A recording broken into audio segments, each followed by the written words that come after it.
Assalamualaikum everyone. Welcome to the Matrices where education meets excellence. So today the topic of our discussion will be Introduction to ANS, that is Autonomic Nervous System. We'll be discussing Autonomic Nervous System pharmacology. ANS pharmacology is the base of pharmacology. So in this lecture, in our lecture of Introduction to ANS, we'll be covering sympathetic nervous system, adrenergic receptors, actions of epinephrine on various organs of our body, parasympathetic nervous system, cholinergic receptors, actions of acetylcholine on various organs of our body.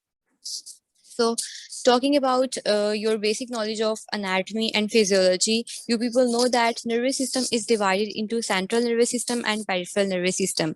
In case of central nervous system, we have brain and spinal cord. And in case of peripheral nervous system, basically peripheral nervous system consists of neurons outside the brain and spinal cord, या फिर nerves that enter or leave the CNS.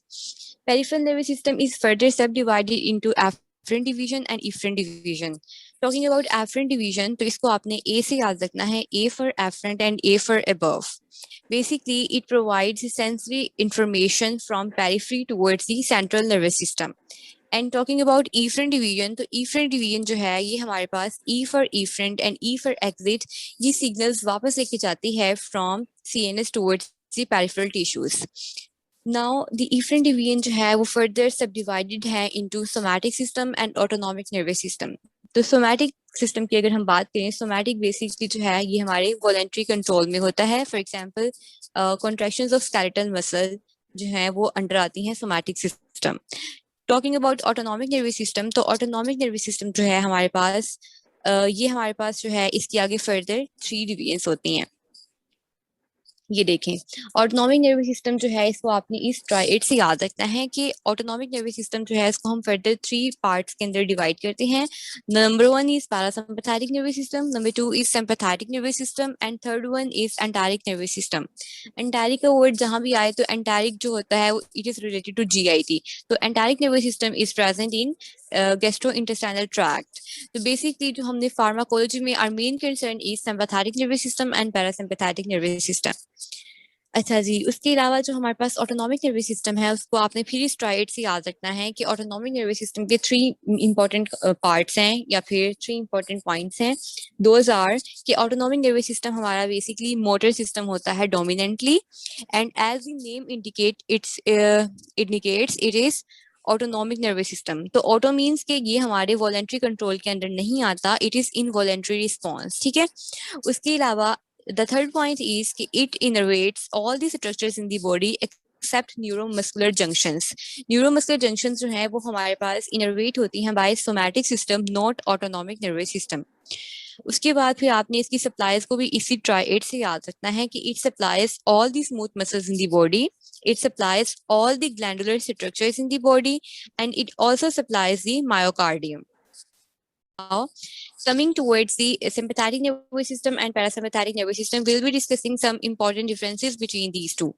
तो sympathetic nervous system जो basically हमारा होता है ये है, आपने sympathy से इसको याद रखना है कि ये under fight and flight condition activate होता है.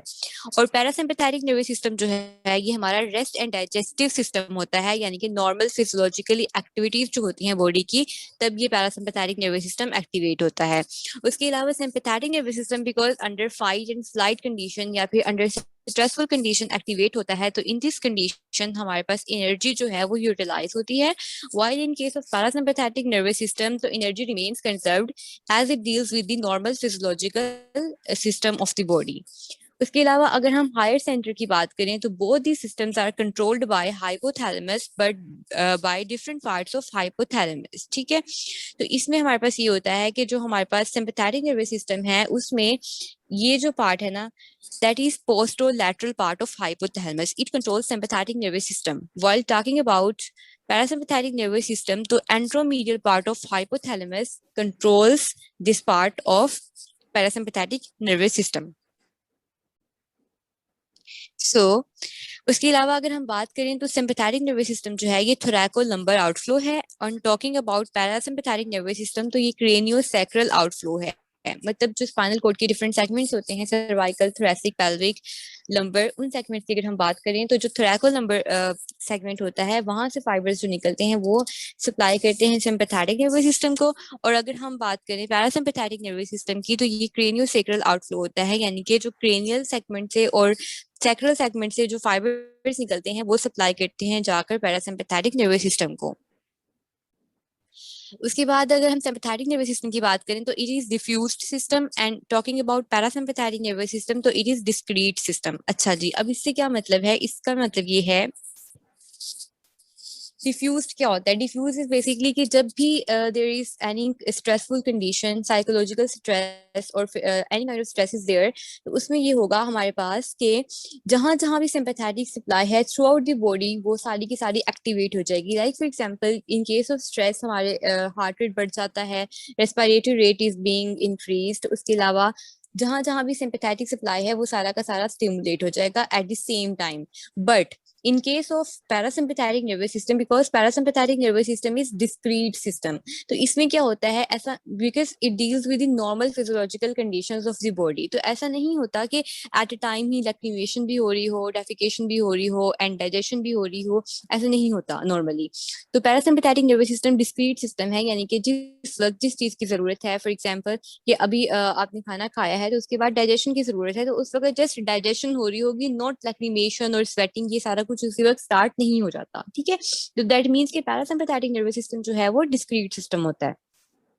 अच्छा जी, अब why this sympathetic nervous system is diffused system, तो इसमें हमारे पास ये पॉइंट है कि जितने भी हमारे पास गैंग्लिया होते हैं ना, बेसिकली गैंग्लिया होते हैं हमारे पास सिंपैथेटिक नर्वस सिस्टम में और पैरासिम्पैथेटिक नर्वस सिस्टम में। ठीक है, अच्छा अब होता ये है कि हमारे पास कोई लाइक दिस इज हाइपोथैलेमस। ठीक है, यहाँ से हमारे पास जो है ना फाइबर्स निकल रहे होते हैं, like for example this is thoracic segment, T6 है अगर फॉर एग्जांपल ये, और ये फिर फाइबर्स जो होते हैं रिले करते हैं इन गैंग्लिया, और फिर यहाँ गैंग्लिया से निकल रहे होते हैं हमारे पास post ganglionic fibres, and these post ganglionic fibres फिर जाके इफेक्टर ऑर्गन पे एक्ट करते हैं, और फिर इफेक्टर ऑर्गन जो है वो अपना रिस्पॉन्स प्रोड्यूस करता है। इफेक्टर ऑर्गन कुछ भी हो सकता है, हमारे पास ग्लैंड्स हो सकते हैं, मसल्स हो सकते हैं, कार्डियक मसल हो सकता है, लंग्स हो सकते हैं। तो हमारे पास ये जो गैंग्लिया है ना, बेसिकली जितने भी सिंपैथेटिक नर्वस सिस्टम के गैंग्लिया हैं वो आपस में वर्टिकली कनेक्टेड होते हैं, मतलब कि इनके अंदर होती है वर्टिकल ट्रांसमिशन। तो अगर ये T6 सेगमेंट फॉर एग्जांपल था, इसने इस सेगमेंट को, इस गैंग्लिया को क्या किया, स्टिमुलेट किया, जो कि हमारे पास T6 के लेवल पे पड़ा हुआ है। तो साथ में ऊपर नीचे जितने भी गैंग्लिया होंगे वो सारे के सारे, जितने भी सिंपैथेटिक गैंग्लिया हैं वो सारे के सारे स्टिमुलेट हो जाएंगे because of that vertical transmission that is present between the sympathetic ganglia. ठीक है, जिसकी वजह से हमारे पास क्या होता है कि अगर एक सिस्टम भी एक्टिवेट हो जाए तो सारे का सारा जो पार्ट है वो एक्टिवेट हो जाता है। ठीक है, अच्छा एक ये पॉइंट था कि ये डिफ्यूज्ड सिस्टम है क्योंकि जब भी एक गैंग्लिया सिंपैथेटिक गैंग्लिया एक्टिवेट हुआ तो सारे के सारे वर्टिकली कनेक्टेड जो गैंग्लिया होते हैं सिंपैथेटिक, वो सारे के सारे एक्टिवेट हो जाएंगे। से फॉर एग्जांपल कि एक सिंपैथेटिक गैंग्लिया जो है हमारे पास वो सप्लाई कर रहा है कार्डियक मसल को, second one is supplying lungs, and third one is supplying any other part, any other tissue that is being activated during this sympathetic system. अच्छा जी, उसके बाद सेकंड पॉइंट इज कि जब भी हमारे पास सिंपैथेटिक नर्वस सिस्टम एक्टिवेट होगा तो वो जाके एड्रिनल मेडुला को स्टिमुलेट करेगा। एड्रिनल मेडुला से एज यू नो कि न्यूरोट्रांसमीटर रिलीज होता है एपिनेफ्रिन, और एपिनेफ्रिन फिर ब्लड के थ्रू जाएगा throughout all the tissues in the body, जहां जहां भी epinephrine receptor is present in any tissue of the body where epinephrine receptor is present, वहां पे चला जाएगा हमारे पास एपिनेफ्रिन, और एपिनेफ्रिन जब अपने रिसेप्टर के साथ जाके बाइंड करेगा तो वो उस टिश्यू को जाके एक्टिवेट कर देगा। जी, टॉकिंग अबाउट दी न्यूरोट्रांसमीटर्स, तो अब हमारे पास न्यूरोट्रांसमीटर्स क्या होते हैं? न्यूरोट्रांसमीटर्स बेसिकली केमिकल मैसेंजर्स होते हैं जो कि ट्रांसमिट करते हैं signals from neuron across the synapse. ठीक है, अब देखें दिस इज द न्यूरॉन, और ये हमारे पास अक्रॉस दी साइनैप्स जो नोरेपिनेफ्रिन और एपिनेफ्रिन रिलीज हो रहा है, ये सिग्नल ट्रांसमिट करता है to the target cell. Like for example इस केस के अंदर अगर आप देखें तो ये हमारे पास क्या है, ये एक एड्रीनर्जिक रिसेप्टर है। ठीक है, इसके साथ आकर ये एपिनेफ्रिन या नोर एपिनेफ्रिन बाइंड कर गई है, और ये हमारे पास सेल मेम्ब्रेन है किसी भी इफेक्टर ऑर्गन की। ठीक है, अब जब ये हमारे पास न्यूरोट्रांसमीटर रिलीज होगा अपने रिसेप्टर के साथ जाके, एड्रीनर्जिक रिसेप्टर के साथ जाकर बाइंड करेगा, तो हमारे पास क्या हो जाएगा, इफेक्टर ऑर्गन स्टिमुलेट हो जाएगा। न्यूरोट्रांसमीटर्स ना अब बेसिकली दो तरह के होते हैं, एक हमारे पास है adrenergic and second one we have are cholinergic neurotransmitters. तो एड्रीनर्जिक न्यूरोट्रांसमीटर्स बेसिकली वो होते हैं जो कि हमारे पास सिंपैथेटिक नर्वस सिस्टम के अंडर आते हैं, और जो कोलिनर्जिक होते हैं वो हमारे पास वो होते हैं जो कि आते हैं अंडर पैरासिम्पैथेटिक नर्वस सिस्टम। अच्छा जी, अब देखें कि सिंपैथेटिक नर्वस सिस्टम का जो न्यूरोट्रांसमीटर होता है वो होता है हमारे पास नोरेपिनेफ्रिन एंड एपिनेफ्रिन, और इन केस ऑफ कोलिनर्जिक सिस्टम जो हमारे पास न्यूरोट्रांसमीटर होता है वो होता है बेसिकली एसिटाइलकोलिन। तो इसके कोलिन की वजह से हमारे पास क्या आ जाएगा, कोलिनर्जिक। और एड्रीनर्जिक बिकॉज एपिनेफ्रिन और नोरेपिनेफ्रिन कहाँ से निकल रहे होते हैं, एड्रीनल मेड्यूला से, तो ये है हमारे पास एड्रीनर्जिक। तो एड्रीनर्जिक हमारे पास होंगे सिंपैथेटिक नर्वस सिस्टम में, और talking about parasympathetic nervous system तो इसमें हमारे पास होंगे कोलिनर्जिक। ठीक है, अच्छा जी, उसके बाद फिर हम न्यूरॉन्स की बात कर लेते हैं। Neurons we have two types of neurons, adrenergic and cholinergic neurons. उसके बाद फिर हमारे पास आते हैं receptors. We have two types of receptors, adrenergic receptors and cholinergic receptors as well. Adrenergic receptors वही होंगे जो हमारे पास सिंपैथेटिक नर्वस सिस्टम में प्रेजेंट होंगे, एंड कोलिनर्जिक रिसेप्टर्स वो होंगे जो हमारे पास पैरासिम्पैथेटिक नर्वस सिस्टम में प्रेजेंट होंगे।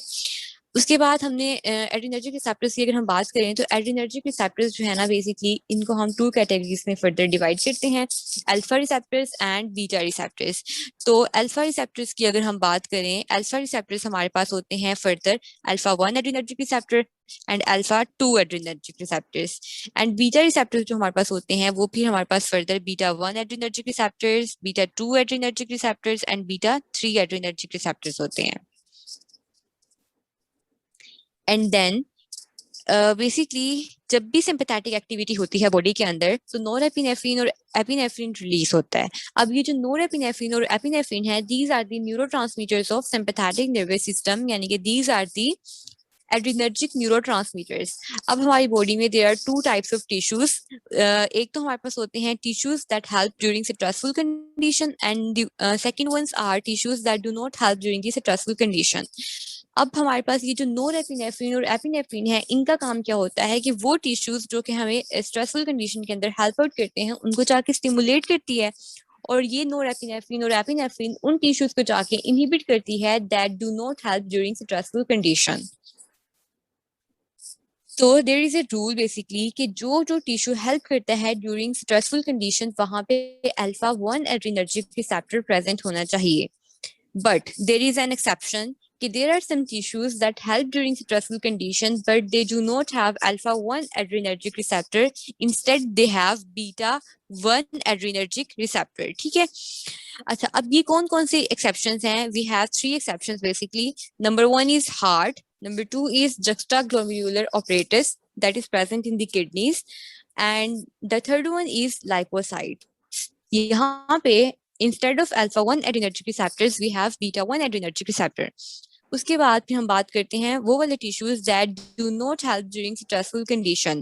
They should have beta 2 adrenergic receptor, but still here we have exception. तो यहाँ पे भी हमारे पास तीन exceptions हैं, platelets, some part of GIT and presynaptic nerve endings. Basically ये जो three parts हैं यहाँ पे we don't have beta 2 adrenergic receptor, though they are the tissues that do not help during stressful conditions. Instead we have here alpha 2 adrenergic receptors. So yeah, this is all for now. To continue watching, wait for the next part. If you learned something new, do like, share and subscribe. I'll explain the rest in the next part. See you there. Allah Hafiz.